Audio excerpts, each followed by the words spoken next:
जी हाँ दोस्तों, जिसका हम इंतज़ार कर रहे थे वो इंतज़ार की घड़ी अब समाप्त हो चुकी है। जी हाँ दोस्तों, हमारा MA, MCom, MSc, LLB, LLM, MSW या हम कहें पीजी कॉलेज का, ठीक है? अलॉटमेंट लेटर हमारा आ चुका है, मेरिट लिस्ट आ चुकी है। कैसे हमें चेक करना है हमारा अलॉटमेंट लेटर, हमें कौन-सा कॉलेज मिला है और कौन-सा कॉलेज नहीं मिला है, हम सारी इन्फॉर्मेशन को आज के इस वीडियो के माध्यम से देखेंगे। तो वीडियो को शेयर कर देना है सभी के साथ में। तो दोस्तों, चेक करने के लिए आपको सबसे पहले इसकी ऑफिशियल वेबसाइट पर आना है। वेबसाइट पर आने के बाद यहाँ पर आपको लॉगिन का बटन दिखाई देगा।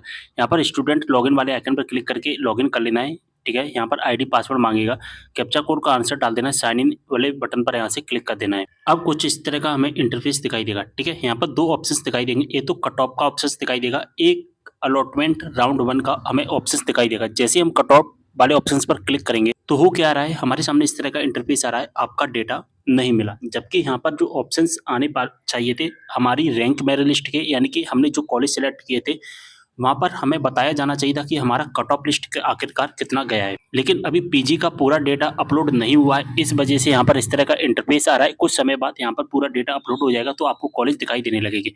यहाँ पर कट ऑफ वाले ऑप्शंस में किस तरह का इंटरफेस आता है वो मैं आपको बता देता हूँ। मैं यूजी के एक स्टूडेंट का डेटा यहाँ पर बता देता हूँ, ठीक है?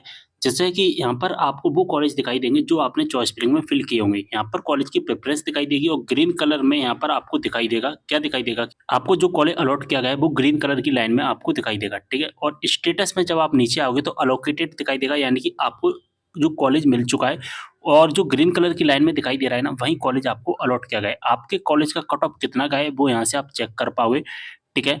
और यहाँ पर भी आप चेक कर सकते हैं, आप अपनी सभी कॉलेज का भी कट ऑफ चेक कर सकते हैं। अपने सभी कॉलेज का मतलब क्या है कि आपने जो चॉइस फिलिंग में फिल किए होंगे ना, केवल उन्हीं कॉलेज का यहाँ पर कट ऑफ भी चेक कर पाएँगे, ठीक है? बात समझ में आ गई? इसके बाद में हमें चेक करना होता है अलॉटमेंट। दोस्तों, जैसे हम अलॉटमेंट पर क्लिक करेंगे, हमारे सामने वो कॉलेज का नाम आ जाएगा जिस कॉलेज में हमारा अलॉटमेंट आया है। इसके बाद क्या करना है, यहाँ पर चेक मार्क कर देना है और स्वीकृत करें पर आप हमें क्लिक कर देना है।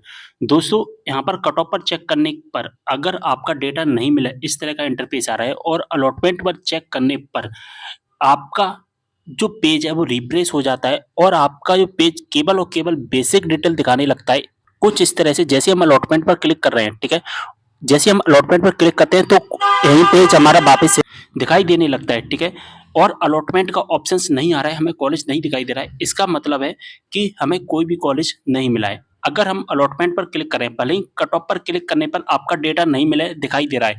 लेकिन जब हम अलॉटमेंट पर क्लिक करते हैं ना और अलॉटमेंट पर क्लिक करने के बाद अगर हमारा पेज रिफ्रेश होकर के हमारी यही डिटेल दिखाने लगता है, तो इसका मतलब है हमें कोई कॉलेज नहीं मिला है। और अगर अलॉटमेंट पर क्लिक करने पर अगर इस तरह का इंटरफेस आता है तो इसका मतलब है हमें कॉलेज मिल गया। यहाँ पर चेक मार्क कर देना, स्वीकृत करें पर क्लिक कर देना। इसके बाद आपके रजिस्टर्ड मोबाइल नंबर पर ओटीपी आया हुआ, ओटीपी डाल देना। ओटीपी फिल करने के बाद इस तरह का इंटरफेस आएगा, ओटीपी इज वेरीफाइड सक्सेसफुली, आपका सक्सेसफुली हो जाएगा फॉर्म। और अब सबसे नीचे आने पर आपको 2 ऑप्शंस दिखाई देंगे, पेमेंट का, प्रिंट का। तो आपको क्या करना है, अभी प्रिंट वाले ऑप्शंस पर क्लिक करके अपना अलॉटमेंट लेटर डाउनलोड करना होगा और अलॉटमेंट लेटर कुछ इस तरह से आ जाएगा। आपके कॉलेज की कितनी फीस लगने वाली है वो फीस भी यहाँ पर आपको दिखाई दे जाएगी। अब दोस्तों, अगर आपको ये कॉलेज अलॉट किया गया है और ये कॉलेज अगर फर्स्ट प्रेफरेंस का है, यानी कि फर्स्ट नंबर वाला कॉलेज अलॉट किया गया है, आपने चॉइस फिलिंग में जो कॉलेज फिल किए थे और उनमें फर्स्ट नंबर वाला अगर आपको कॉलेज मिल गया है, तो दोस्तों आपको उस कॉलेज में एडमिशन लेना ही पड़ेगा। अगर आपको फर्स्ट प्रेफरेंस वाला कॉलेज नहीं मिला है, ठीक है, फर्स्ट, सेकंड, थर्ड या फोर्थ या फिफ्थ,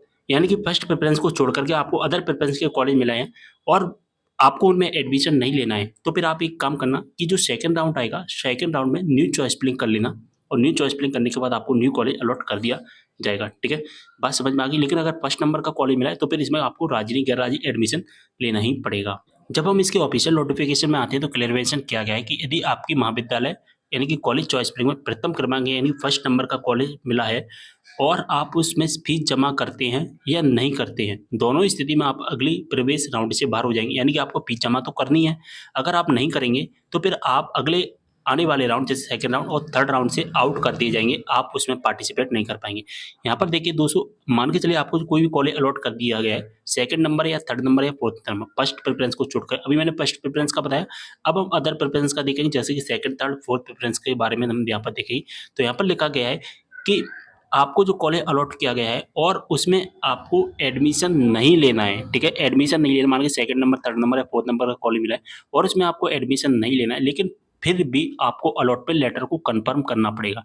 यानी कि आप अपना अलॉटमेंट लेटर कन्फर्म नहीं करते हैं तो ऐसी स्थिति में आपके जितने भी चॉइस फिलिंग हैं, वो सारी चॉइस फिलिंग निरस्त हो जाएगी और अगले राउंड यानी कि सेकंड राउंड और थर्ड राउंड से आप आउट हो जाएंगे।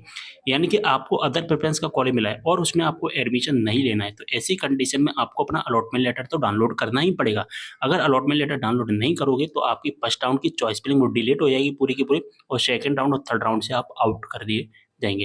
तो इस लाइन में आपको क्लियर मेंशन किया गया है। अब दोस्तों आपको कोई कॉलेज अलॉट कर दिया और उसमें आपको एडमिशन लेना है तो आप अपना अलॉटमेंट लेटर तो डाउनलोड कर ही लीजिए और अलॉटमेंट लेटर डाउनलोड करने के बाद में आपको क्या करना है, अपनी फीस जमा करनी है। ठीक है, ओनली फीस जमा करनी। फीस जमा कैसे करनी मैं आपको अगली वीडियो में बता दूंगा। वीडियो को ज़्यादा से ज़्यादा शेयर कर देना। मिलते हैं अगली वीडियो में एक और जानकारी के साथ, तब तक के लिए बाय।